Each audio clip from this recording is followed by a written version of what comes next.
am here with 2004 Arizona Cardinals Ed Black Courage Award recipient, Anquan Boldin. Anquan, thank you so much for taking some time to join us today.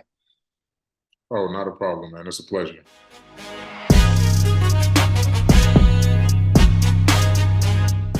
Yeah, I think anytime you're nominated for an award like that, by your peers, I think it goes to show the type of respect that your teammates have for you. And I think for me, that was the biggest thing that stood out, especially and for me, it was my second year being in the NFL.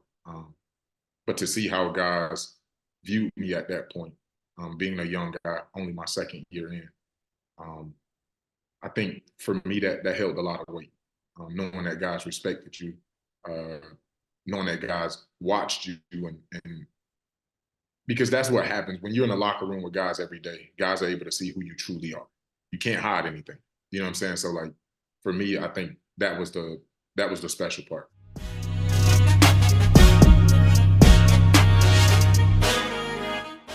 Yeah, I think for me, one thing that I've always found out is people are passionate about things that they've been through, that they've been able to go through, things that they've been able to overcome.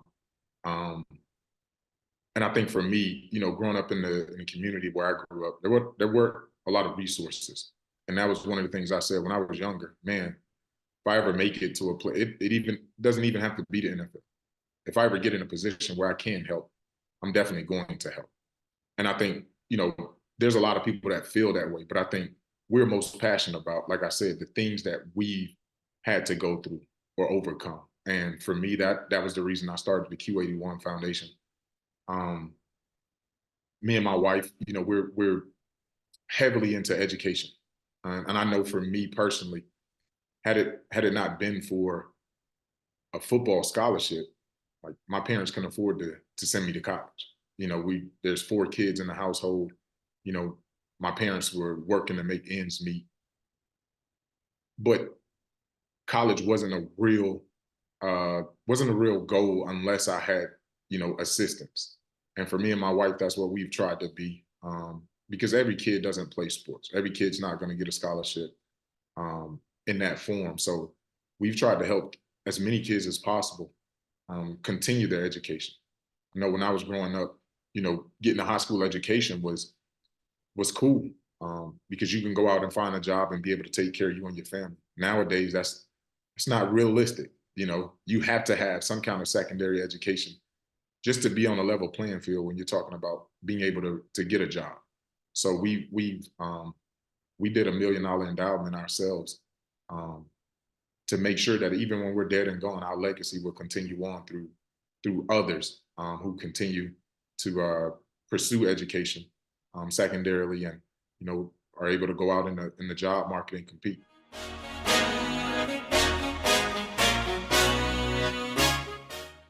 Yeah, it's always been my parents. I've always wanted to make my parents proud. I've always wanted to have my parents be proud that I carried on their last name well. And I think over the years it has grown. Not only did I want do I still want to continue to make my parents proud, but I have a wife and I have two sons now, and I want my kids to wear their last name with pride. I want my wife to, when she walks out of the house, be proud of her last name, and that's something that I think about every day.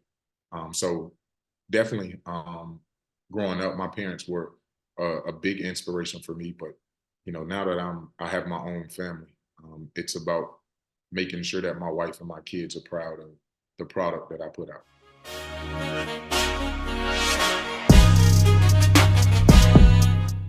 But yeah, I think for me that's an easy one. My favorite purchase was being able to provide my mom with a house.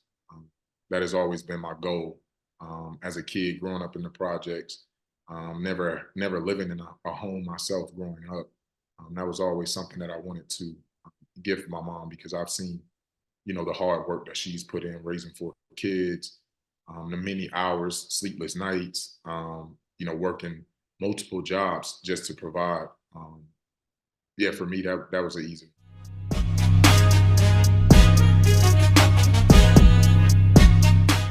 Yeah, man, I have a lot of great football moments. Unfortunately for me, I didn't grow up playing Pop Warner. Um, where I grew up, we didn't have Pop Warner, honestly, until I got to high school.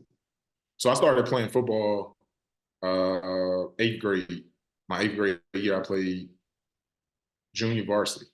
And then 9th grade, I became the starting quarterback of the varsity team. So where I'm from, you usually don't find freshmen playing varsity because, I mean, South Florida is like a hotbed for football. I mean, that's rare. So being named the starting quarterback as a freshman, in high school was a big deal for me.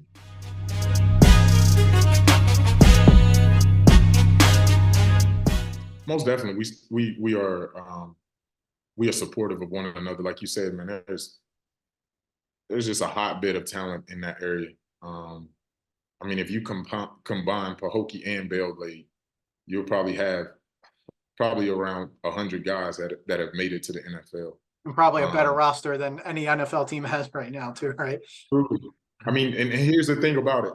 I played in 2 Super Bowls. My second Super Bowl when I was in Baltimore. On my team, we had 4 guys from the Glades area. And the 49ers who we played against had another one. So there was 5 guys total in 1 Super Bowl from the same area, like from 2 schools. Like you said, we're not a big town, right. But there's a lot of NFL talent that comes from those two towns. And I mean, the names are unbelievable. Like you said, I'm not the first. I mean, Ricky Jackson, who's a Hall of Famer, right, actually came before me. Andre Waters. I mean, Fred Taylor, Riedel Anthony, Santonio Holmes. I mean, the list goes on and on. Janoris Jenkins, Pernell McPhee, who played in Baltimore. I mean, it's a huge list of guys.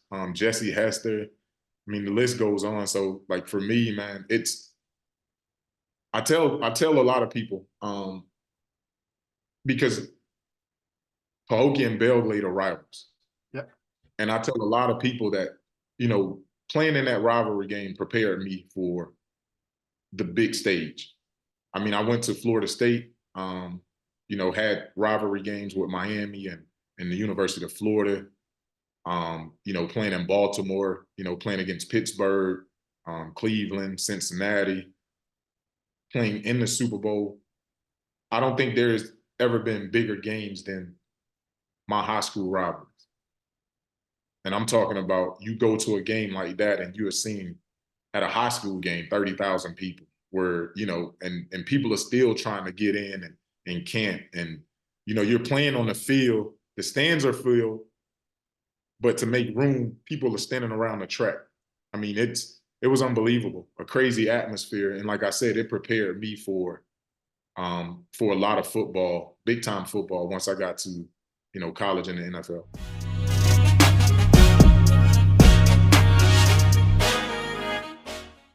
Yeah, I think for me, there was a lot of moments, but I think ultimately winning a Super Bowl in Baltimore was the pinnacle. I mean, that's the reason that you play. And I played 14 years in the NFL, and there's no feeling like hoisting a Lombardi. Again, every year that's the goal, and to finally, you know, complete that and be able to celebrate that with your teammates, your coaches, your family. I mean, there's no greater feeling than that. So I think that for me, that's the pinnacle of my career.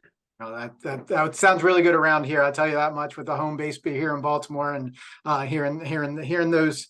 That is the top moment of your career. That's going to make a lot of people happy around here. I tell you that much. We definitely appreciate you taking some time. We're wishing you all the luck over the next couple of weeks with the Hall of Fame announcement, and especially all the luck with everything that you are doing in the community. Can you tell us just, you know, where can we find out more information? Q81 Foundation, Players Coalition. Where can people kind of find some more information on that and figure out ways to get involved? Yeah, we're on all the socials, Facebook, Twitter. X. I mean, if you just go to playerscoalition.org, or you go to q81.org, you can find all of the information that you're looking for.